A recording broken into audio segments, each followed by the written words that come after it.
What's up, guys? New World Econ here, and today I wanted to talk a little bit about casualties. So, in terms of casualties in the war so far, it's been really hard to tell what the precise numbers are on each side. It's obviously a sensitive topic in general because we're talking about, dead soldiers that obviously have families and stuff back home. So, when we dive into this topic, we mean the utmost amount of respect. But it is important, I think, to try and know or assess the number of casualties on the battlefield, whether you are on the supporting side of Ukraine. You probably want to know that Russia is taking more casualties in Ukraine. Or if you're just searching for the truth of the matter, you probably want to know precisely how many casualties Ukraine is taking. If we're sending so many weapons and so much money over there, we want to know how effective it is and really how much energy and manpower Ukraine has left to fight. And ultimately that will determine whether or not Ukraine can win the war. So, what has kind of brought up this topic is the recent video, or we're going to go ahead and call it a gaffe, although I'm inclined to think that it was intentional, but a video that was posted up on Twitter by the EU Commission President, Ursula Vanderlein, where she stated that Ukraine had lost 100,000 troops so far in the war, and she specifically said 100,000 killed officers. When she says officers, I think it's obvious she just means troops in general, because 100,000 officers, that would be very bad. But she says more than 100,000 killed, so somewhere over the number of 100,000. The way that I have seen the war so far, and this is just my personal opinion, is that Russia has a massive advantage over Ukraine in terms of equipment. The Ukrainians early on during the battle for Severodonetsk and Lysychansk stated that they were fighting against a 20-to-1 heavy equipment ratio. So that's tanks, armored fighting vehicles, and supposedly self-propelled artillery, right? So 20-to-1 disadvantage to the Russian side. Now, I don't believe that's the entire picture. I think Ukraine was probably withholding a lot of the heavy equipment, keeping it further back in the western parts of the country. That way they can train up new forces for the eventual offensives on Kharkov and Kherson. Now, that being said, Russia still does have a significant advantage in heavy equipment over Ukraine. So Ukraine is forced to counter this advantage in heavy equipment with, larger formations of infantry supported by more numerous numbers of anti-tank teams. So, obviously regular infantry has like anti-tank weapons. They might have specialized recon units with anti-tank weapons. Ukraine obviously has to have a big focus on anti-tank rockets if they want to destroy Russian tanks, Russian armored fighting vehicles, and so on and so forth. So I believe that it's not too far-fetched to say that this is the likely result of these two combinations mashing together on the battlefield is a higher number of destroyed Russian equipment than Ukrainian equipment, based on the fact that it's more present, more prevalent on the battlefield, and a higher number of Ukrainian casualties than Russian casualties, as they have more men on the battlefield to supplement the lack of heavy equipment. Now, a lot of people would like to think that a $40,000 or $80,000 javelin is the perfect matchup against a tank, a $2 or $4 million tank, because it's like, oh, this thing is $80,000 or whatever they cost. The tank is $4 million. One javelin destroys a tank. Tanks are worthless. I think that's kind of what was floating around during the beginning of the war. Obviously, tanks aren't worthless. The Ukrainian side has been seeking them out on the international market. They've been trying to buy them from NATO countries. Like, tanks obviously have a big use on the battlefield, not to mention that when these vehicles are disabled, a lot of times, not all the time, and I'm not suggesting more often than not or anything like that. I'm just saying a lot of times the crews can escape unharmed. That's one of the advantages of having your personnel inside an armored vehicle, because even when the vehicle gets taken out, the crew can survive and eventually hop into a new tank. So there's a higher survivability rating of experienced soldiers, supposedly. Whereas if a tank round hits a foxhole that has an anti-tank team in it, that team has less armored protection around them. So what I want to focus on talking about is this 3-to-1 combat ratio, because in search of like kind of why a lot of people seem to think that Russia is taking heavier casualties in Ukraine, there's some people that are saying that if Russia, since they're the attacking country, that they by default are suffering 3 times more losses than the Ukrainians are. So if the Ukrainians have lost 100,000 troops, that means the Russians have lost 300,000 troops. Or if the Ukrainians have lost 30, the Russians have lost 90.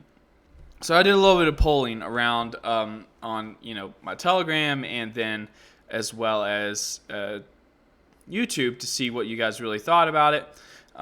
We'll go look at Telegram first. I think this is a more accurate description. So, I said, what do you think of the 3-to-1 combat ratio means?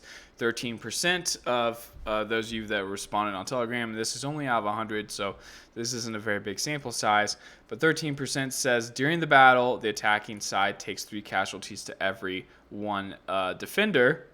12% said when specifically attacking a fortified position, offense suffers 3 dead to 1 dead defender. So, that one is a little more excusable, because you see specifically when talking about heavily fortified positions, obviously the defenders have a huge advantage there. There's actually some literature that talks about this throughout history. 52% of you said a 3-to-1 troop ratio is needed to break through defensive lines, casualties not considered. 8% of you said 3-to-1 ratio is what is needed to win the war overall. So unfortunately, the comments that stick out the most to me, and the arguments that I'm seeing on various different channels that Russia has taken more casualties than Ukraine, basically circle around A, B, and D there. Those 3 different things. It's like some people think that it means they need a 3-to-1 ratio to win the war, just to attack heavily fortified positions, of which all Ukrainian positions are heavily fortified, or just in an offensive battle in general, a 3-to-1 ratio is needed. This is actually not true for any of those 3 responses. The one that got answered the most, 52%, 3-to-1 ratio is needed for a breakthrough of defensive lines, and casualties are not considered at all in the math, in the science there. That is the correct answer, obviously. Good job to half of you. Of course, I think with my audience, you guys are probably a little bit biased in my direction, let's say, because you watch my videos. YouTube, everyone did a little bit better on YouTube. I will say, though, on YouTube, you can change your response after you see what everyone answered. So, I mean, it's typical that people answer and then change their response to, what everyone answered, because everyone wants to be right. But, 10%, 11%, 9%. Still, we're looking at over 30%, on YouTube, close to 40% on Telegram, that didn't really know what this ratio means. So, some basic surface level research into this fact, and it already is thrown out the door. 3-to-1 ratio has nothing to do with casualties whatsoever. So whenever you see people say this online, they're attacking, they're taking 3 casualties to 1, or the battle in Bakhmut must be hell for the Russian side if it's so bad for the Ukrainian side because they're defending. It's not true at all. So just when you Google it, and obviously, I'm saying you should trust everything you see on Google. It says the 3-to-1 rule of combat states that in order that for the attacker to win the battle, his forces should be at least 3 times the force of the defender. Nothing about casualties. He's saying in order for the attacker to win, it must be 3 times the forces of the defender. Think about it. If it means anything about casualties, like one side takes 3 casualties, the attacker takes 3 casualties to every 1 defender, then that means that if 30 guys attack a position with 10 guys, and 3-to-1 ratio is inflicted, you have 1 heavily wounded guy from the attacking side left over at the end that's secured the opposing position. That's obviously not a favorable ratio. You didn't actually win the battle if that's the case. It's barely a Pyrrhic victory, right? So it has nothing to do with casualties. In digging into it a little bit more, there's actually, very interestingly, a paper written by John Mearsheimer, who's been made very popular at the beginning of this Ukrainian conflict. He wrote a paper about this actually in, I believe, 1989, so a long time ago. But he basically, his paper is in response to somebody that is challenging the 3-to-1 rule. So I'll just read a little bit from it right here. Recently, Joshua Epstein published a criticism of others' work that raises important methodological questions that merit close scrutiny. One of Epstein's principal criticisms is directed against the well-known and widely accepted 3-to-1 rule of thumb. So he's saying well-known, widely accepted. So I'm not saying that the 3-to-1 rule is completely bullshit. I'm just saying it doesn't mean what everyone thinks it means. This rule posits that the attacker needs a local advantage of at least 3-to-1 in combat power to break through a defender's front at a specific point. Epstein purports to offer historical evidence that disconfirms the 3-to-1 rule. So, keywords there: local front, breaking through a local front. So, this is Wikipedia page. Like, if you actually were to look up what 3-to-1 rule is, it'll take you to this concept here, which is force concentration. And this is what it's actually all about. It's a concentration of force. This was first done, or the act of this was done on the battlefield by Napoleon. It was then later written down, theorized by Karl von Clausewitz, who was a Prussian military theorist during the same time. So force concentration is the practice of concentrating a military force so as to bring to bear such overwhelming force, sorry, words are hard, against a portion of an enemy force that the disparity between the two forces alone acts as a force multiplier in favor of the concentrated forces. So what does that mean there? Well, I'm going to have to do a tiny slight bit of math. I promise it's not that crazy. So force concentration became integral to Prussian military doctrine. Surprisingly, they actually leave out Napoleon in this. I'm not exactly sure why, but we have a video actually to reference him in just a second that we're going to get to. So it was actually further developed upon by Frederick W. Lanchester, and this is Lanchester's law. This is the math we're talking about, and he was a commander during the First World War. And this is the basic concept here. If force A has 2 units and force B has 3 units, then the advantage force B has is 3 squared minus 2 squared. So, 3 squared, 3 times 3 is 9. 2 times 2 is 4. 9 minus 4 is 5. So the advantage is 5. If force A has 2 units and force B has 4 units, it's 4 squared minus 2 squared. So, 16 minus 4 is 12. That's the advantage in favor of the force B. And if force A still has 2 units and force B has 5 units, then the advantage force B has is 5 squared minus 2 squared, or 21. So, 25 minus 4 is 21. So a 2-to-1 advantage in units will quadruple the firepower. It's actually all about firepower here. So it's very important to think about that, because imagine, in old time warfare, even if you were to read, say, any classical military theory, or the art of war, old books like that, it's always been about numbers advantage. But those were considering when you were talking about spears and swords and cavalry charges and things like that. Now you have guns, so a single soldier can be effective beyond just one swing of the sword or one fire from a musket. You can fire multiple rounds from even a bolt action rifle in World War I. So you have this firepower multiplier. That's why they're squaring things. So quadruple the firepower and inflict 4 times the punishment. 3 times as many units will have 9 times the combat ability, and so on. Basically, the greater the numerical superiority that one side has, the greater the damage he can inflict on the other side, and the smaller the cost to himself. That's the key part there. Smaller the cost to himself. Okay?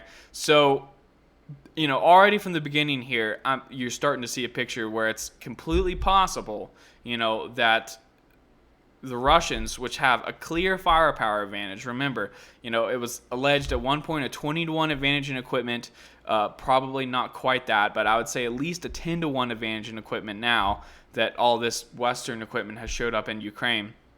A massive firepower advantage, and this was theorized in World War I, where human wave tactics were very much a thing. Nowadays, I don't care if you're hearing stuff about human waves or allegations of it from the Ukrainians, from the Russians. It's all bullshit. That's not what's happening on the battlefield.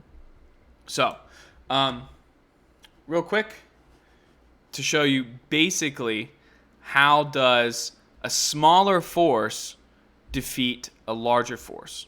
This is concentration of forces, Napoleonic tactics. I remember years ago being intrigued by Napoleon's lightning campaign across Italy in 1796. His small, ragged army of less than 38,000 men began the campaign against 60,000 Piedmontese and Austrians. And yet, Napoleon had victory after victory, and once I researched more thoroughly, I was puzzled by the numbers.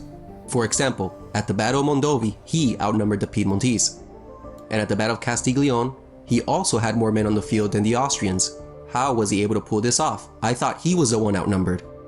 And that's when I was introduced to the military principle of concentration of force and defeat in detail. Author Edward J. Erickson writes, "Defeat in detail is a doctrinal military term that means to defeat an enemy by destroying small portions of its armies instead of engaging its entire strength. Practically speaking, this happens when the mass or weight of one army is brought to bear against smaller portions of an opposing army, thereby achieving decisive superiority. This is most often seen when an army divides itself into smaller groups, which can easily be separated and defeated in isolation." So it pretty much works like this. Let's say this is your objective, and you only have 12,000 men, while the enemy has 20,000. This is what Napoleon would do. He would advance and spread out his forces. Consequently, the enemy disperses their forces as well and garrisons each town. Now, remember, you must always have superior numbers when you are the attacking force. Only then can you be sure of victory. So, if you were to order a mass attack all along the front, it would be 3,000 versus 5,000, not good odds. However, Napoleon would do something clever. On the eve of battle, he would concentrate his forces, perhaps leaving only small detachments to cover the front. And then he would choose to attack only one point, preferably the weakest, and crush them there. Thus, at the actual point of contact with the enemy, it is you who outnumbers them. This is the concentration of force. And because the enemy units were so spread out and far apart from each other, they put themselves in a position to be defeated in detail. It's brilliant, yet simple. You end up engaging only a portion of the enemy instead of its whole army. And it's important to note that a crucial factor for this to...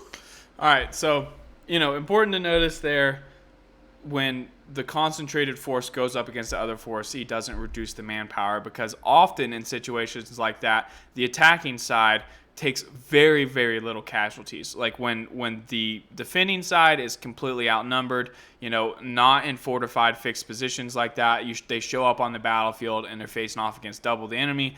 Very quickly they can get enveloped, surrounded from all sides. He does mention that more manpower is key, is needed, but I would suggest that this is a little old timey, and you want to replace the manpower factor with firepower factor. Now, obviously, it's not completely negated. You still need large numbers of troops to hold ground and things like that. But in a battle, it's more or less about maneuverability and firepower more so than, how many troops you have or how many bodies you have on the field, right? So like a squad of 20 musketeers or is going to have trouble with 5 Spetsnaz with AKs, obviously, because they have way more firepower, right? So, the attacking side in these cases, they can put fire down from all different directions. Even you think about it nowadays, if you're getting shot at, you get behind cover. If only half of these guys are shooting at you, it's enough to pin down your whole squad.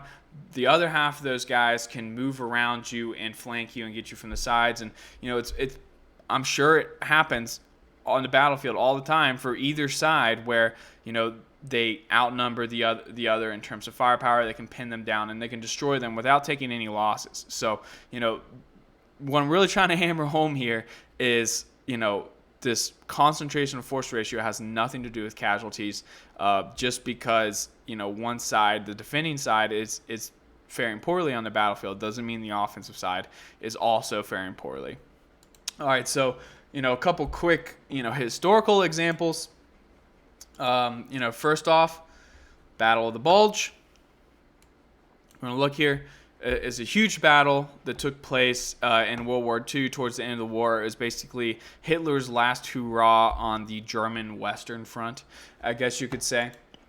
So it took place in the Ardennes, the forests of Belgium, where basically, three armored groupings of it's three German armies, two Panzer armies, one infantry army, made a breakthrough through American lines in the Ardennes in the middle of winter. They faced off against the American First Army. That was who they attacked. So there you have this 3-to-1 ratio. And, it's not always successful. Just because you have a 3-to-1 ratio doesn't mean you're going to be successful. The Germans had dealt with a lot of problems. Probably the biggest problem was fuel. They didn't really have a lot of fuel. They didn't have really any way to supply their troops. The second biggest problem would have been the fact that they did decide to do this in the dead of winter. You have the snow. Obviously, it's tough to do logistics in the snow.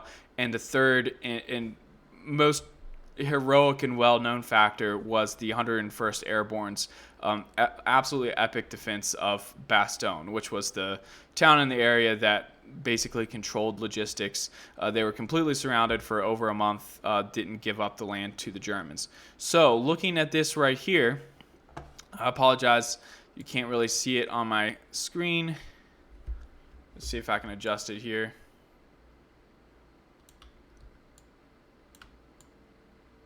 There, you kind of see it under me. The belligerents, you have the First Army and the Third Army on the U.S. side. The Third Army, that's Patton's army. He showed up to save the day at the end. So really in the beginning, it was just the First Army. And then you have three German army groups, 5th Panzer, 6th Panzer, 7th Army, right? Strength, 226,000 men versus 406,000 men. This doesn't really do it justice because it adds in Patton's Third Army figures into this number. They didn't show up until the end to defeat the German side. So, in the beginning, it was truly a 3-to-1 ratio. Looking at the casualties and losses, American side, 89,000, which is 19,000 killed, 47,500 wounded, 23,000 captured.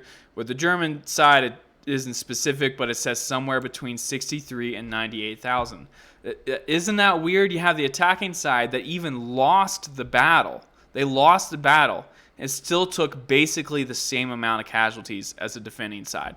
And I'll have they lost all but 3 tanks that they deployed in the battle. And most of them, I would say, were captured because they ran out of fuel and they couldn't actually retreat the tanks. But they lost all but 3 tanks and took roughly the same amount of casualties. So I think you can take that 3-to-1 ratio once again there. Doesn't necessarily mean that the offensive side is taking heavy casualties.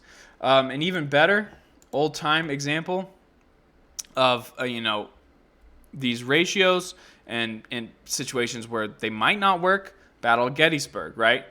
This was the pivotal turning point in the American Civil War. A masterful defense and strategic situation was created by the Union forces. So first day of the battle, you have, basically 3, or I guess it's, 2.5 Union Corps that showed up on the battlefield, 3 to 4 Confederate Corps. The Union troops were overwhelmed trying to hold the town of Gettysburg, decided to fall back to the high ground on Cemetery Hill. One of the main reasons, or I'm not going to say the main reason, but a big factor in why they failed here was Reynolds, the Corps commander, most experienced Corps commander on the battlefield, actually was killed in this first day. So the second day, it was then a race for the flanks. Each side was trying to race around and secure the flank. The Confederates obviously were trying to overwhelm and envelop and surround and destroy the Union Army. Heavy fighting in the peach orchards and Devil's Den, and then a pretty epic battle for Little Round Top ensued. So on the final day, here we have it, concentration of force. Pickett's charge on the Union positions on Cemetery Hill, Cemetery Ridge. I've talked about this several times. This is one of the reasons why Ukraine has been so successful in its defense. If you look at this shape here, it's kind of similar to the shape of the current battlefield in Ukraine. Zooming out, you can see this basic hook.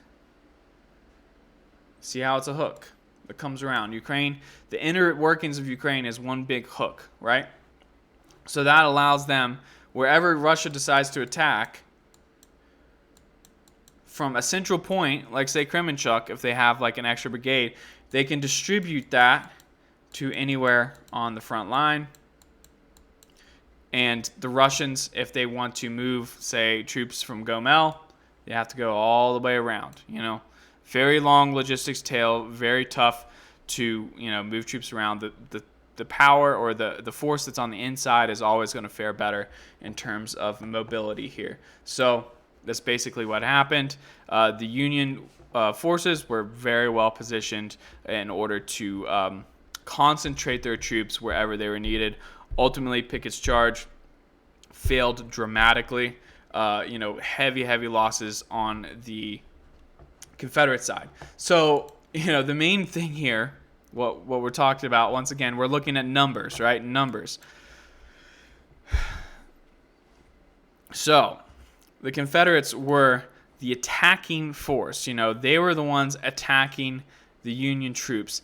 And the Union forces outnumbered them by 25%. They had 104,000 troops versus 71 to 75,000 Confederate troops. They had more artillery. The Confederate troops still attacked, still won certain key battles around the battlefield, but ultimately, they didn't have that concentration of force. They didn't have the numbers on their side, so they ended up losing the battle. So, looking at the losses, both sides, 23,000 losses. So you could look at it as a big Pyrrhic victory for the Union side based on the numbers. A greater overall strategic view of the Civil War would have told you that the Confederate side didn't have the replacements for those troops. Those 75,000 troops were the best, most experienced troops. Once a third of that force was destroyed, it was basically a slow death by 1,000 cuts all the way up to the end of the war. All right, guys. So I hope this clarifies things. This was the main thing I wanted to cover. Just because one side is faring poorly in defense, and really what we're talking about here is Bakhmut, it doesn't mean that the other side is taking extremely heavy casualties on the offensive. Specifically looking at, these were some of the most brutal battles in history. The Battle of Gettysburg, the Battle of the Bulge, very brutal battles. You can see the casualties. Even with one side coming out over the other, they're basically even casualties, in a lot of these fights. So what mattered in the end was who took the field. All right, guys, that's it for me on this one. Don't forget to like and subscribe, and I'll see you next time.